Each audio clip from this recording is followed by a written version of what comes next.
Hi,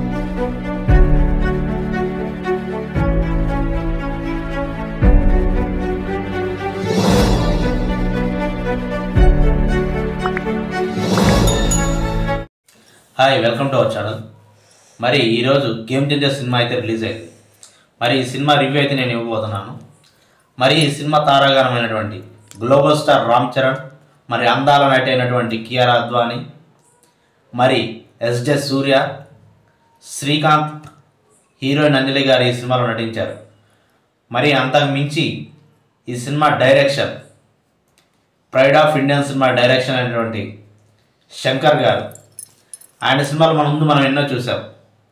భారతీయుడు, gentleman, ఒకే ఒక్కడు, robo, Shivaji లాంటి చిత్రాలు మనకి ఎన్నో కనిపిస్తూ ఉంటాయి.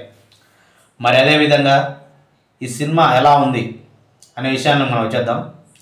మరి ఈ సినిమాలో యాక్టింగ్ రామ్ చరణ్ చించేశాడని చెప్పాలి.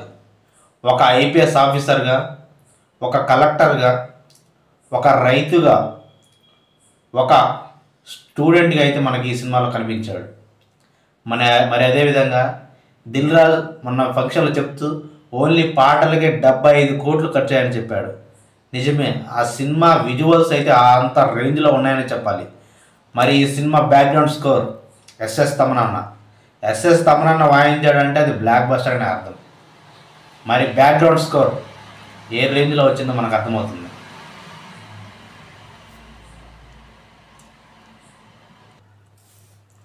మరి సినిమా నిర్మాణం ఏ రేంజ్లో ఉందో మనం అర్థం చేసుకోవాలి. మరి అదేవిధంగా ఈ సినిమాలో మాస్ ఎలివేషన్స్, మరి హీరోకి ఎంత హైప్ ఇచ్చారో మనకు అర్థమవుతుంది. ఎందుకంటే రామ్ చరణ్ రంగస్థలంలో ఏ లెవెల్ యాక్టింగ్ చేశాడో, ఆర్ఆర్లో ఏ యాక్టింగ్ అయితే చేశాడో, మరి అంతకు మించినటువంటి యాక్టింగ్ నట విశ్వరూపం చూపించాడని చెప్పాలి గ్లోబల్ స్టార్ రామ్ చరణ్. మరి ఈ సినిమా నా అంచనా మొదటి రోజే దాదాపుగా 150 కోట్ల రూపాయల గ్రాస్ అయితే క్రియేట్ చేయబోతుంది. మరి ప్రజల్లోకి అందరికి బాగా వెళ్తే ఖచ్చితంగా ఇది కూడా తెలుగు ఇండస్ట్రీ నుంచి మరో 1000 కోట్ల మూవీ కూడా వెళ్తుంది. మరి ఈ సినిమా మీకు ఎలా అనిపించిందో చూసిన వాళ్ళు ఎవరైనా ఉంటే మన ఛానల్లో ఉన్నటువంటి వీడియోస్ చూసి కామెంట్ చేయండి. మన ఛానల్ కొత్తగా చూస్తున్న వాళ్ళైతే మన ఛానల్ లైక్ చేయండి, షేర్ చేయండి. నా రివ్యూ అయితే 3/5 బ్లాక్ బస్టర్ అనే చెప్పాలి. సినిమా